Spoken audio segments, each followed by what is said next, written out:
आज हम एक ऐसे सैन्य अभियान की कहानी में गहरे उतरने वाले हैं जिसका नाम है ऑपरेशन सिंदूर। कहा जाता है कि ये पाकिस्तान में मौजूद आतंक के खिलाफ भारत का अब तक का सबसे बड़ा और सबसे जबरदस्त हमला था। तो चलिए इस कहानी की परतों को खोलते हैं और समझते हैं कि ये सब आखिर हुआ कैसे। सोचिए, ये रात उनमें से बहुतों के लिए आखिरी रात साबित होने वाली थी। ये सिर्फ एक लाइन नहीं है, ये उस रात की गंभीरता, उस रात के भारीपन को बयां करती है। एक ऐसी रात जो इस कहानी के मुताबिक इतिहास का रुख हमेशा के लिए बदलने वाली थी। और इस कहानी में सब कुछ बहुत तेजी से हुआ। जरा इस ऑपरेशन की रफ्तार पर गौर कीजिए। रात के 1:05 पर ऑपरेशन शुरू होता है और सिर्फ 25 मिनट के अंदर 1:30 तक 9 बड़े आतंकी ठिकाने पूरी तरह से नेस्तनाबूद कर दिए जाते हैं। ये स्पीड और ये सटीकता, यही इस ऑपरेशन की सबसे बड़ी पहचान थी। तो चलिए अब इस ऑपरेशन के पहले हिस्से को, पहले चरण को और करीब से देखते हैं। The strike. आखिर उस रात असल में हुआ क्या था?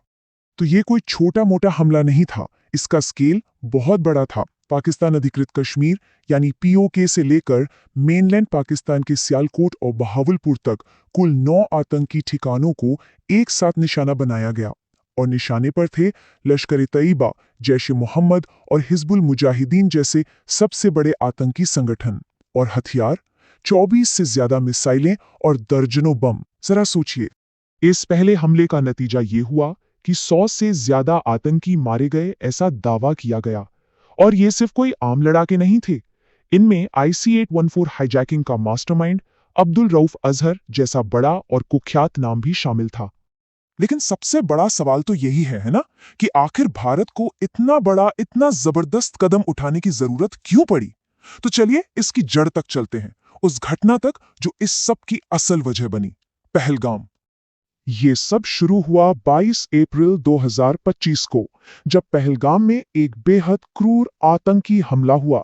वहां आतंकियों ने 26 बेगुनाह निहत्थे लोगों को सिर्फ उनकी धार्मिक पहचान की वजह से, क्योंकि वे हिंदू थे, लाइन में खड़ा करके मार दिया। इस कहानी के मुताबिक ये वो लम्हा था, वो बर्बरता की हद थी जिसने भारत के सब्र का बांध तोड़ दिया। अच्छा, पहलगाम हमले के बाद जो हुआ वो भी समझना जरूरी है। भारत का जवाब सिर्फ मिलिट्री एक्शन नहीं था। नहीं, ये एक बहुत सोची समझी मल्टी प्रोंग्ड स्ट्रेटजी थी, जिसमें कूटनीति और सैन्य तैयारी दोनों का जबरदस्त मेल था। यानी मिलिट्री एक्शन से पहले डिप्लोमैटिक घेराबंदी की गई। कैसे? सिंधु जल संधि को सस्पेंड कर दिया गया, अटारी बॉर्डर चेकपोस्ट बंद कर दिया गया, वीजा रद्द कर दिए गए, यहां तक कि पाकिस्तानी सोशल मीडिया और OTT कंटेंट को भी भारत में बैन कर दिया गया। मकसद साफ था, पाकिस्तान को हर मोर्चे पर अलग थलग करना। एक तरफ ये डिप्लोमैटिक प्रेशर और दूसरी तरफ सैन्य तैयारी अपने चरम पर थी। जरा इस लिस्ट पर नजर डालिए।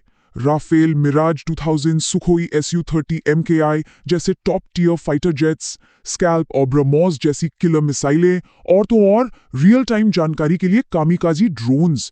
मतलब एक डेडली कॉम्बिनेशन तैयार किया जा रहा था। और हाँ, यहां ब्रह्मोस मिसाइल का जिक्र करना तो बनता है। ये कोई आम मिसाइल नहीं है, ये एक सुपरसोनिक क्रूज मिसाइल है जिसे भारत और रूस ने मिलकर बनाया है। इसका मतलब ये आवाज की स्पीड से भी लगभग 3 गुना तेज चलती है।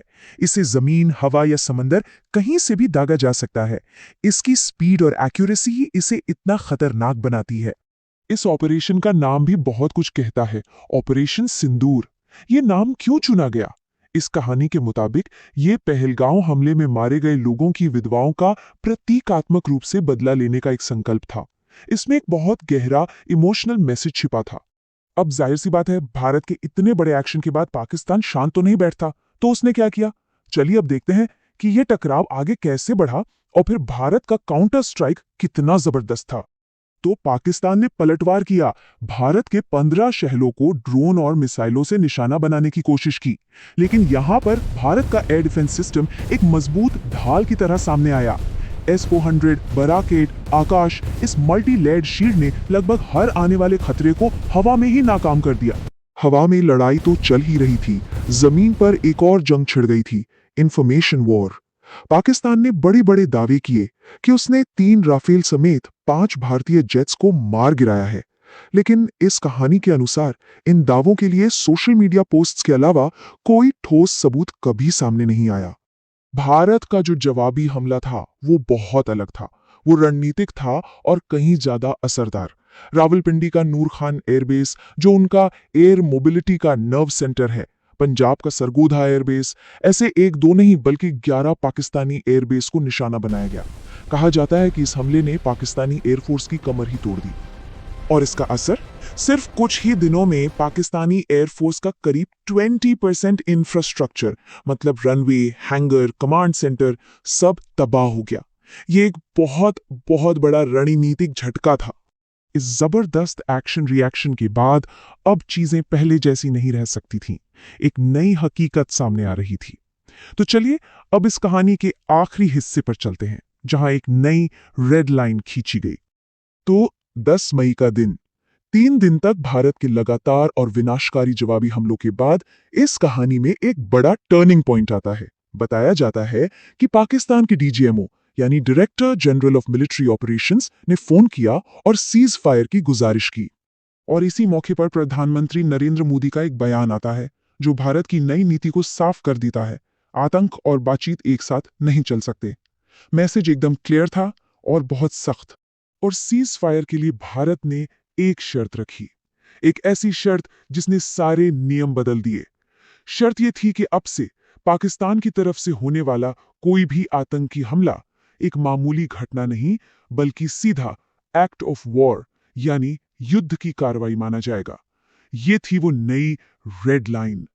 तो ये पूरी कहानी हमें आखिर में एक बहुत बड़े सवाल के साथ छोड़ जाती है। क्या इस एक ऑपरेशन ने, इस एक स्टैंड ने इस क्षेत्र की स्ट्रेटेजिक डायनामिक्स को हमेशा के लिए बदल दिया है? ये एक ऐसा सवाल है जिसका जवाब शायद हमें आने वाला वक्त ही देगा।